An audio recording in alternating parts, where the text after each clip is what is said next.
بسم اللہ الرحمن الرحیم۔ معزز خواتین حضرات، السلام علیکم ورحمۃ اللہ وبرکاتہ۔ کیا رب کائنات اپنا وعدہ توڑ سکتے ہیں؟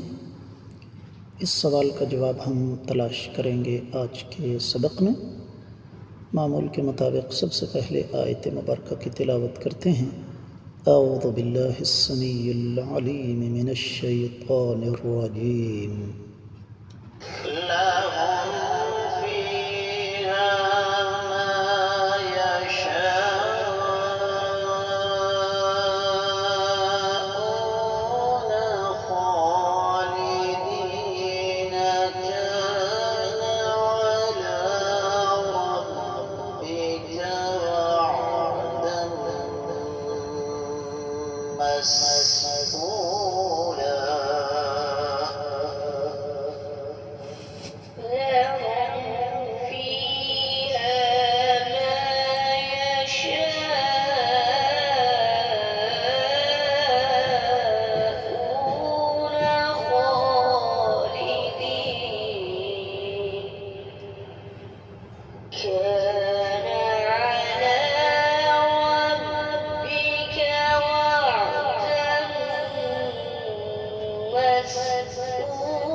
معزز خاتون حضرات، اللہ رب العزت کی پاکیزہ کتاب قرآن مجید 18واں پارہ سورۃ الفرقان آیت مبارکہ ہے 16 جو ہم نے کل شروع کی، لیکن وقت کی قلت کے باعث تفسیر ابن کثیر تک محدود رہے۔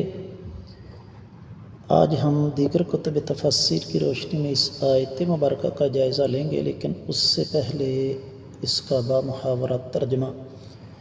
رب کائنات ارشاد فرماتے ہیں کہ جنتی جنت میں جو چاہیں گے ان کے لیے وہاں موجود ہوگا، اور وہ بھی ہمیشہ کے لیے۔ یہ تو آپ کے رب کا وعدہ ہے جو قابل طلب ہے۔ معزز خواتین و حضرات، اہل علم نے اس آیت مبارکہ کی تفسیر بیان کرتے ہوئے اس حوالے سے 2-3 باتیں ارشاد فرمائی ہیں۔ ان میں سب سے پہلی تو یہ ہے کہ لہم فیہا ما یشاءون خالدین۔ ان الفاظ کی تفسیر بیان کرتے ہوئے مفسرین کرام یہ لکھتے ہیں کہ للمتقین فی الجنت ما یشاءون مما تشتہیہ انفسہم۔ دنیا میں تو یہ ممکن نہیں کہ بلا شبہ جس انسان کے پاس سیم و زر کے بے شمار خزانے ہیں، وہ چاہے کہ میں جو چاہوں وہ ہو جائے، تو یہ ممکن نہیں۔ لیکن جنت میں ایسا ہی ہوگا، یعنی جنت میں انسان جو چاہے گا اسے مل جائے گا، اور پھر وہاں کی نعمتیں ہمیشہ ہمیشہ کے لیے ہیں، ان کو زوال نہیں ہے، ان میں انقطاع نہیں ہے۔ اور سب سے اہم بات یہ ہے کہ کان علی ربک وعدا مسئولا۔ ان الفاظ کی وضاحت کرتے ہوئے اہل علم نے یہ لکھا، خاص طور پر امام ابن جریر ماضی قریب کی 2 عظیم ہستیاں امام سعدی اور امام شنقیطی، کہ یہ دراصل رب کائنات کا ایسا وعدہ ہے جس کی خلاف ورزی کا تصور ہی نہیں کیا جا سکتا۔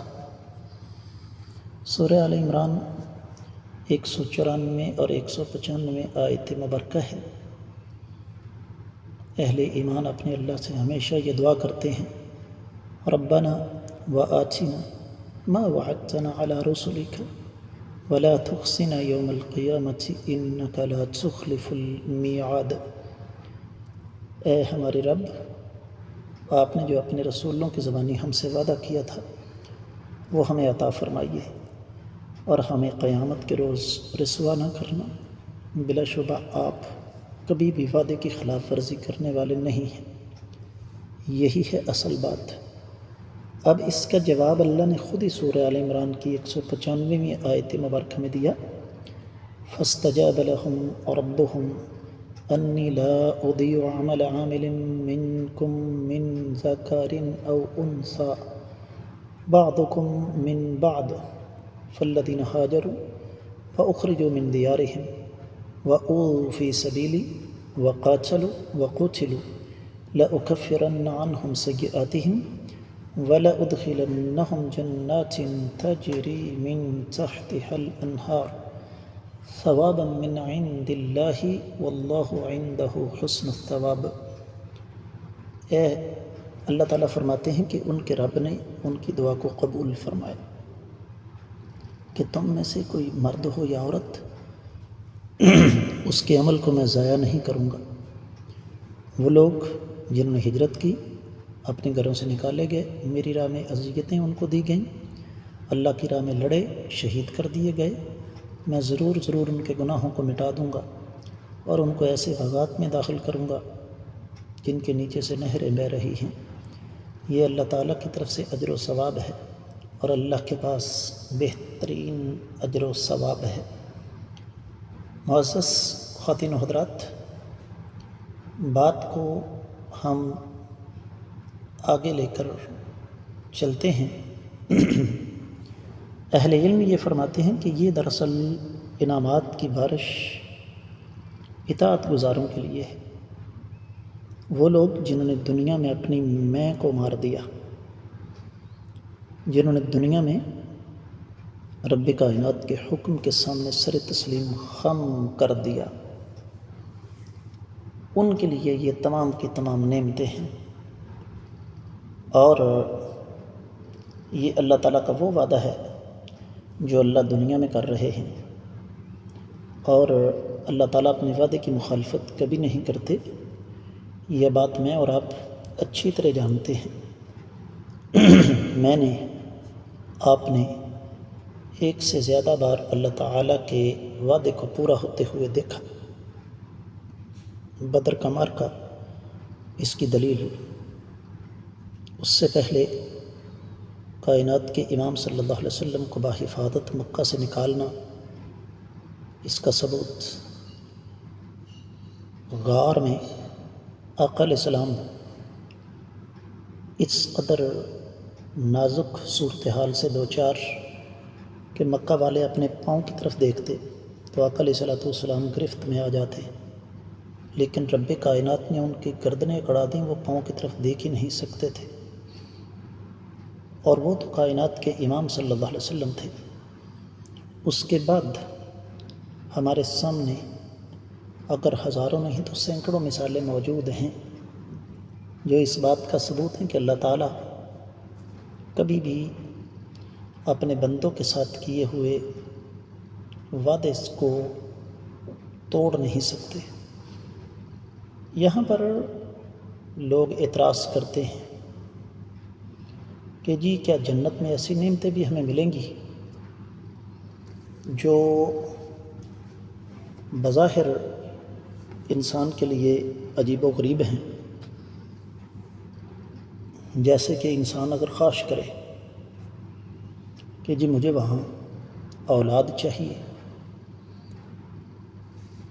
تفسیر فتح الرحمن، تفسیر المراغی، تفسیر الخازن اور تفسیر روح البیان وغیرہ کا مطالعہ کیا جائے تو ان تمام باتوں کا جواب ہمیں مل جاتا ہے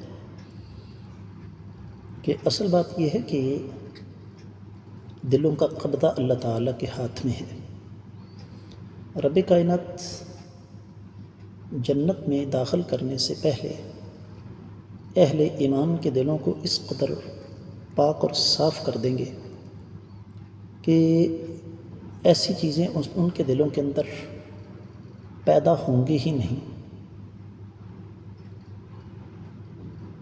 بعض لوگ اعتراض اٹھاتے ہیں، وہ جی کیا جنت میں انسان اگر غلط کاری کی تمنا کرے، جنت اللہ تعالیٰ نے غلط کاروں کے لیے رکھی ہی نہیں ہوئی، اللہ رب العزت ایسی کوئی خواہش جنت میں اہل جنت کے دل کے اندر پیدا ہونے ہی نہیں دیں گے، ان کے دل بڑے صاف اور شفاف ہوں گے۔